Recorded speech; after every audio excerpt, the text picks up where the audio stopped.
Student यदि आप भी कक्षा 10वीं के छात्र और अभी विज्ञान पढ़ते हैं तो ये वीडियो आपके लिए सबसे ज्यादा इंपॉर्टेंट होने वाला है। आज की वीडियो में क्या करूंगा, विज्ञान के 50 सबसे महत्वपूर्ण बहुविकल्पी प्रश्न आपको कराने वाला हूं, जो बोर्ड परीक्षा 2025 के लिए बहुत ही ज्यादा इंपॉर्टेंट है। कहने का मतलब यह है कि बोर्ड परीक्षा 2025 में इन्हीं 50 प्रश्नों में से कोई न कोई 20 प्रश्न क्या होंगे यहाँ पे बोर्ड परीक्षा में आपको देखने के लिए मिलेंगे। कल 50 प्रश्न तैयार कर लेते हैं तो यहाँ पे बहुविकल्पी प्रश्न का पूरा आपको नंबर मिलने वाला, एक भी नंबर आपका नहीं कटने वाला है। चूंकि वीडियो मैंने सभी प्रकार के प्रश्न ले लिए हैं, चाहे केमिस्ट्री का प्रश्न हो, बायोलॉजी का प्रश्न हो, चाहे फिजिक्स का प्रश्न हो, यानी सभी चैप्टरों के 50 सबसे महत्वपूर्ण प्रश्न मैंने आपको ले लिया और यहाँ पे एक एक प्रश्न का सोल्यूशन कराने वाला हूं। तो जिनको भी क्या करना है, विज्ञान में टॉपर बनना है, विज्ञान में बढ़िया से बढ़िया नंबर पाना है, तो इस पूरे वीडियो को जरूर देखिएगा। तो चलिए स्टूडेंट इस वीडियो को स्टार्ट करते हैं और एक एक प्रश्न का सोल्यूशन आपको करा देते हैं। देखिए सबसे पहला जो आपके सामने प्रश्न दिया गया, बहुत ही ज्यादा इंपॉर्टेंट प्रश्न आपको दिया गया है। प्रश्न कह रहा है कि किसी अवतल दर्पण द्वारा वस्तु के आकार के बराबर वास्तविक तथा उल्टा प्रतिबिंब बनता है। तो आपको यहाँ पे 4 ऑप्शन दिया गया है।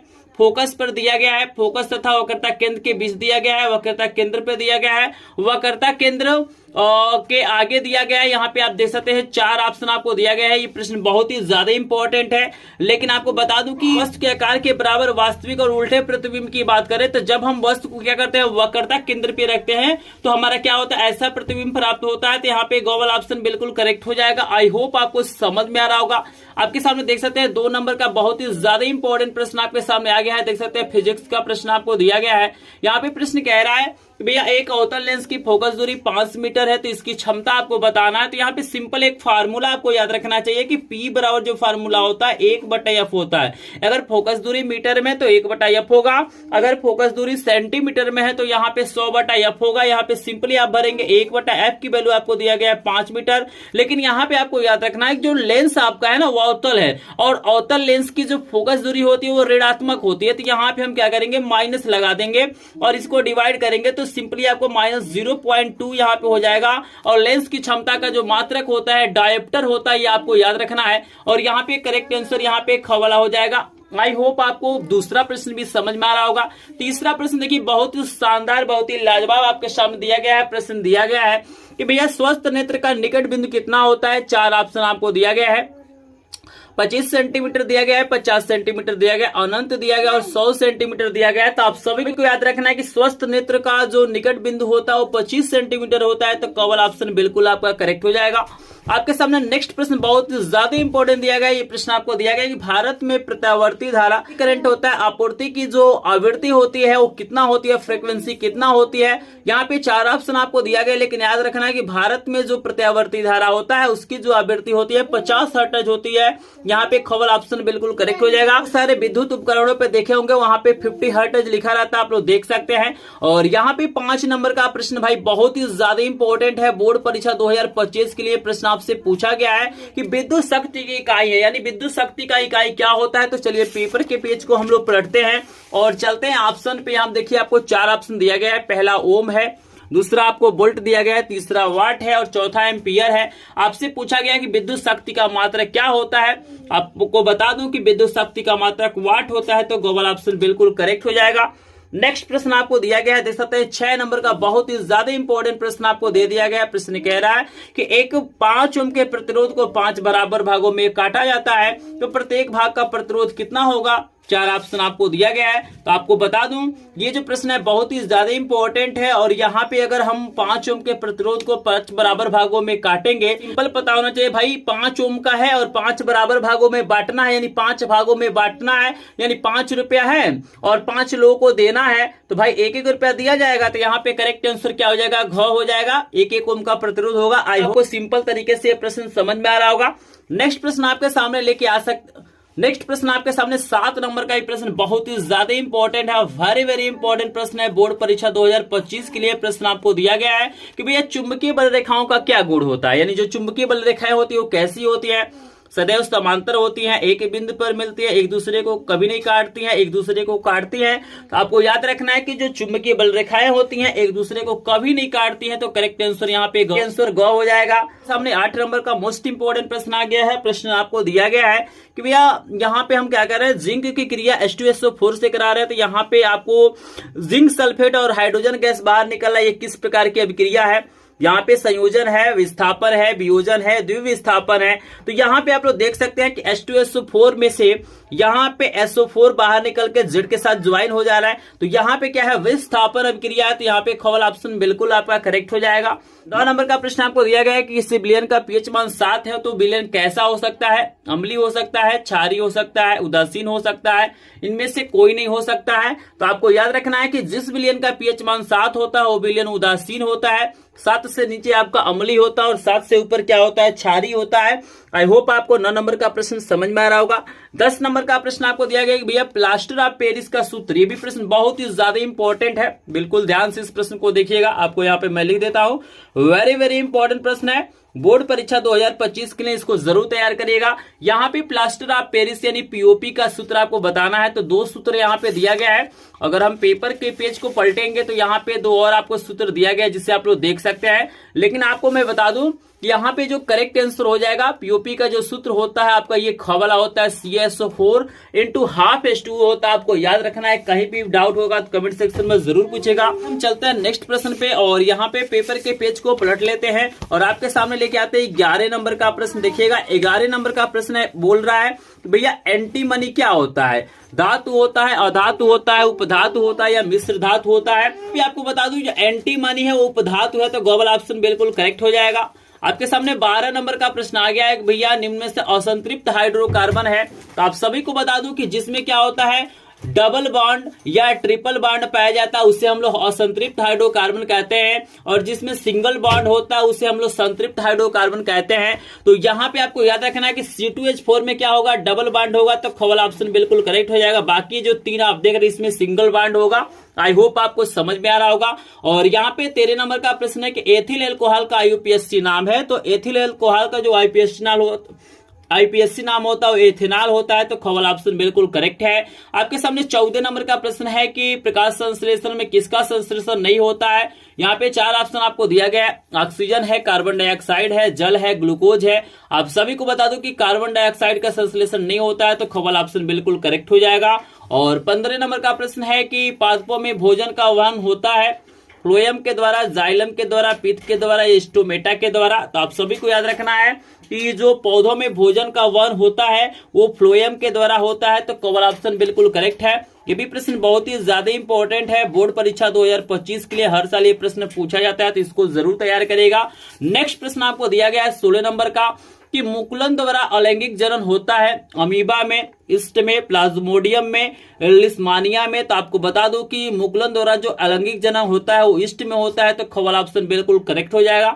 चलिए पेपर के पेज को पलटते हैं और आपके सामने लेके आते हैं 17 नंबर का प्रश्न। आपके सामने दिया गया है, देख सकते हैं, बहुत ही प्यारा प्रश्न है, बहुत ही ज्यादा इंपॉर्टेंट प्रश्न है। प्रश्न दिया गया है मादा जनन तंत्र के किस भाग में कॉपर टी लगाई जाती है? तो आपको बता दूं यहाँ पे 4 ऑप्शन दिया गया है, लेकिन करेक्ट आंसर हो जाएगा ग वाला। गर्भाशय में क्या होता है? कॉपर टी लगाया जाता है, आपको याद रखना है।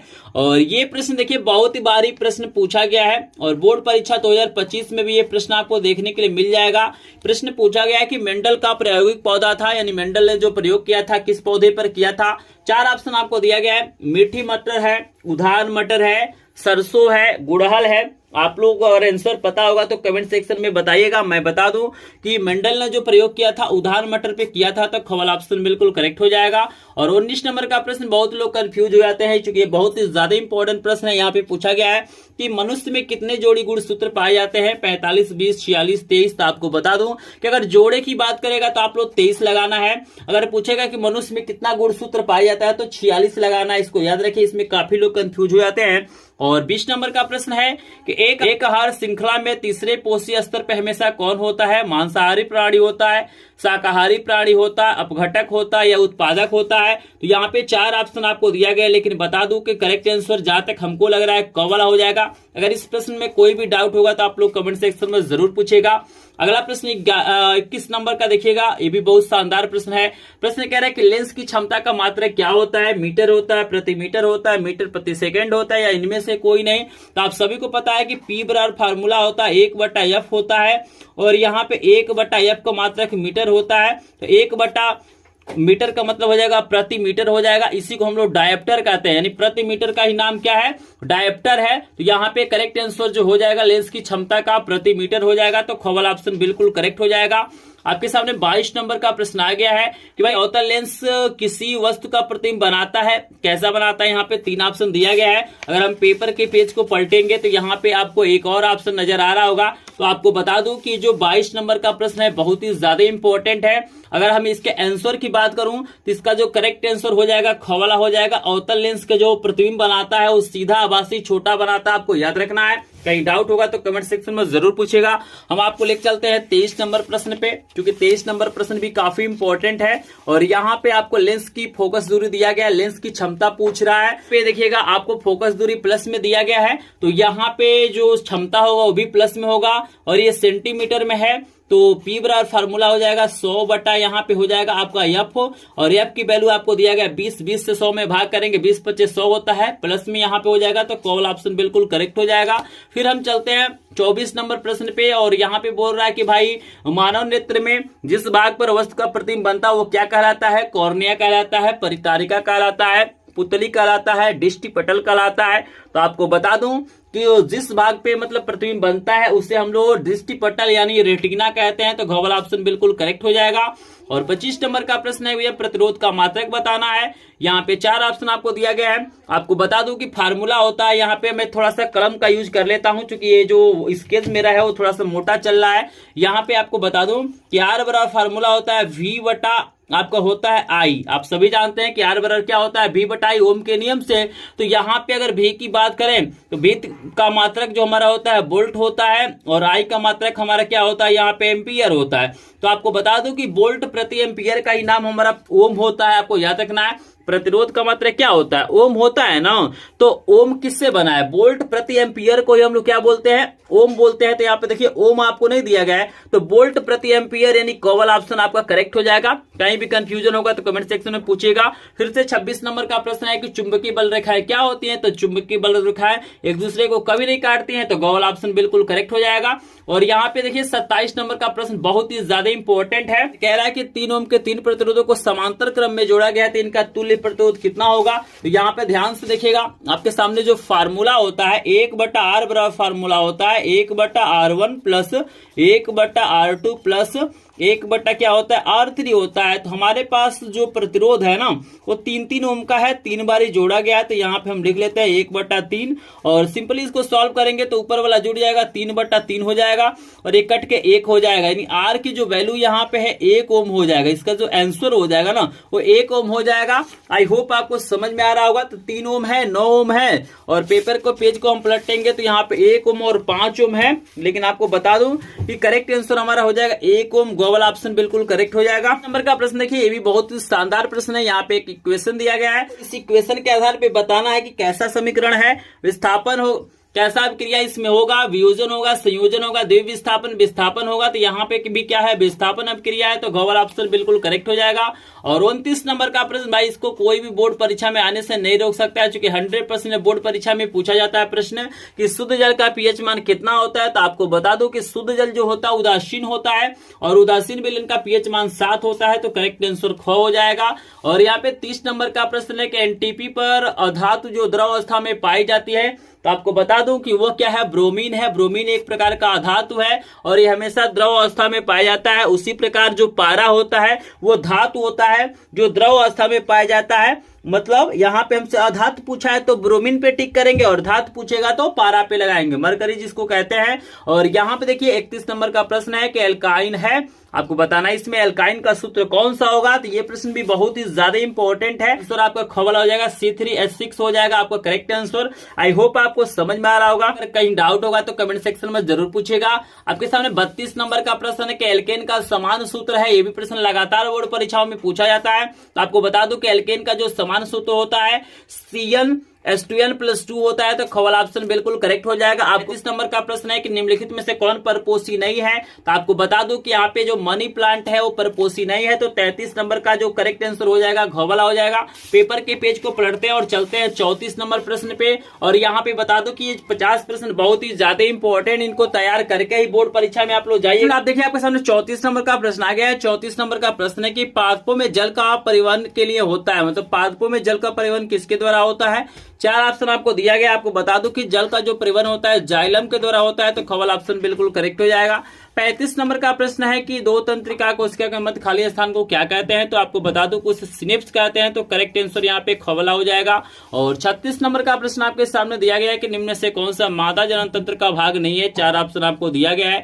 तो यहाँ पे आपको याद रखना है कि जो 36 नंबर का प्रश्न इसका करेक्ट आंसर यहाँ पे ग वाला हो जाएगा। जो शुक्रवाहिनी होता है मादा जनन तंत्र का भाग नहीं है, नर जनन तंत्र का भाग है, आपको याद रखना। और यहाँ पे 37 नंबर का जो प्रश्न है बहुत ही ज्यादा इंपॉर्टेंट है कि किसी गोली दर्पण तथा किसी पतले गोली लेंस दोनों की फोकस दूरियां प्रत्येक 15 सेंटीमीटर दर्पण तथा लेंस संभवतः हो सकता है। यहाँ पे 4 ऑप्शन आपको दिया गया, लेकिन बता दूं कि 37 नंबर का करेक्ट आंसर यहाँ पे क्या हो जाएगा, क वाला हो जाएगा। दोनों अवतल होगा, आपको याद रखना है। 38 नंबर का प्रश्न है कि स्वस्थ आंख का जो दूरबीन होता है वो कितना होता है, 25 सेंटीमीटर, 50 सेंटीमीटर, 100 सेंटीमीटर या अनंत होता है। तो आपको बता दो कि जो दूरबीन होता है वो अनंत होता है, तो घ वाला ऑप्शन बिल्कुल करेक्ट हो जाएगा। और 39 नंबर का प्रश्न बहुत ही ज्यादा इंपॉर्टेंट है, विद्युत फ्यूज बना होता है। आपको बताना है कि जो विद्युत फ्यूज बना होता है वो किसका बना होता है। आपको ऑप्शन दिखाते हैं, 4 ऑप्शन आपको दिया गया है। यहाँ पे करेक्ट आंसर घ वाला हो जाएगा। जो विद्युत फ्यूज होता है तांबे, टीन और शीशे का बना होता है, आपको याद रखना है। और 40 नंबर का प्रश्न है कि लौह पर तनु हाइड्रोक्लोरिक अम्ल डालने से क्या होता है। 4 ऑप्शन आपको दिया गया है। तो आपको बता दूं कि जब भी हम लोग क्या करते हैं, किसी धातु पे हम लोग क्या करते हैं ना, हाइड्रोक्लोरिक अम्ल डालते हैं, तो वहां पे जो क्रिया होती है वो बहुत ही ज्यादा इंपॉर्टेंट होती है। और ये प्रश्न बोर्ड परीक्षा में पूछा जाता है। यहाँ पे हाइड्रोजन गैस निकलता है और आयरन क्लोराइड बनता है, तो क वाला ऑप्शन बिल्कुल करेक्ट हो जाएगा। 41 नंबर का प्रश्न है, ये लगातार बोर्ड परीक्षाओं में प्रश्न पूछा गया, इसको जरूर तैयार करिएगा कि अधातु है। 4 ऑप्शन आपको दिया गया है। यहाँ पे फ्लोरीन आपको अधातु हो जाएगा, आपको याद रखना है। और यहाँ पे 42 नंबर का प्रश्न है, भैया परमाणु की संयोजकता कितनी होती है, 2 होती है, 4 होती है, 3 होती है या 5 होती है। तो आपको बता दूं कि कार्बन परमाणु की जो संयोजकता होती है 4 होती है, तो ख वाला ऑप्शन बिल्कुल करेक्ट हो जाएगा। और यहाँ पे 43 नंबर का प्रश्न है कि फ्लोएम द्वारा भोजन का हस्तांतरण होता है। 4 ऑप्शन आपको दिया गया है। करेक्ट आंसर यहाँ पे क वाला हो जाएगा, सुक्रोज के रूप में होता है, तो यहाँ पे करेक्ट आंसर क वाला हो जाएगा। और 44 नंबर का प्रश्न है कि मनुष्य में वृक्क एक तंत्र का भाग है जो संबंधित है, यानी वृक्क जो होता है वो किससे संबंधित होता है, पोषण से, श्वसन से, उत्सर्जन से या परिवहन से। तो 4 ऑप्शन में जो करेक्ट आंसर हो जाएगा, जो वृक्क का संबंध होता है उत्सर्जन से होता है, तो ग वाला ऑप्शन बिल्कुल करेक्ट हो जाएगा। पेपर के पेज को हम लोग पलटते हैं, चलते हैं 45 नंबर के प्रश्न पे। और यहाँ पे कह रहा है तो ये दो तंत्रिका कोशिका के मध्य खाली स्थान को क्या कहते हैं, तो यह सिनेप्स है। ये प्रश्न रिपीट हो गया है, इसको याद रखिएगा। और 46 नंबर का प्रश्न है, वह मनुष्य के आहार नाल की कौन सी संरचना अवशेषीय अंग नहीं है। 4 ऑप्शन आपको दिया गया है। ये जो ऑप्शन आपको दिया गया था गलत ऑप्शन था, इसका सही ऑप्शन मैंने यहाँ पे क्या किया है, लिख दिया है। यहाँ पे जो करेक्ट आंसर हो जाएगा ख वाला हो जाएगा, अपेंडिक्स हो जाएगा, आपको याद रखना है। और 47 नंबर का प्रश्न है कि विद्युत शक्ति का मात्रक होता है, तो वाट होता है, ख वाला ऑप्शन बिल्कुल करेक्ट हो जाएगा। 48 नंबर का प्रश्न लगातार बोर्ड परीक्षा में पूछा जाता है कि एक अश्वशक्ति में कितना वाट होता है, तो आपको बता दूं कि एक अश्वशक्ति में क्या होता है, 746 वाट होता है, तो ग वाला ऑप्शन बिल्कुल करेक्ट हो जाएगा। 49 नंबर का प्रश्न है आपके सामने कि किलोवाट घंटा किसका मात्रक है, तो आपको याद रखना है किलोवाट घंटा विद्युत ऊर्जा का होता है, ग वाला ऑप्शन बिल्कुल करेक्ट हो जाएगा। और यहाँ पे 50 नंबर का प्रश्न आपको दिया गया है कि दूरदृष्टि दोष का निवारण किया जाता है अवतल लेंस से, उत्तल लेंस से, अवतल दर्पण से, उत्तल दर्पण से। तो इस प्रश्न का उत्तर आप लोग मुझे कमेंट सेक्शन में बताएंगे। जो भी 2025 बोर्ड परीक्षा में 95% सुपर नंबर लाना चाहते हैं, इस चैनल को सब्सक्राइब करिएगा और वीडियो को लाइक करिएगा, क्योंकि इस चैनल पर डेली आपको लाइव क्लासेस प्रोवाइड किया जाता है, एमसीक्यू क्वेश्चन कराया जाता है, आपको मॉडल पेपर कराया जाता है, वायरल पेपर कराया जाता है। जिनको भी इसका पीडीएफ नोट चाहिए या अन्य विषयों का इंपॉर्टेंट प्रश्नों का पीडीएफ नोट चाहिए, वो हमारे ग्रुप को ज्वाइन करेंगे, लिंक डिस्क्रिप्शन में है। किसी प्रकार का डाउट होगा तो आप लोगों को स्क्रीन पे मेरा व्हाट्सएप नंबर दिखाई दे रहा है, इस पे संपर्क कर सकते हैं। तो 50 नंबर प्रश्न का आंसर पता होगा तो आप लोग कमेंट में जरूर कमेंट करेंगे। तो चलिए मिलता है नेक्स्ट वीडियो में, तब तक आप सभी का धन्यवाद।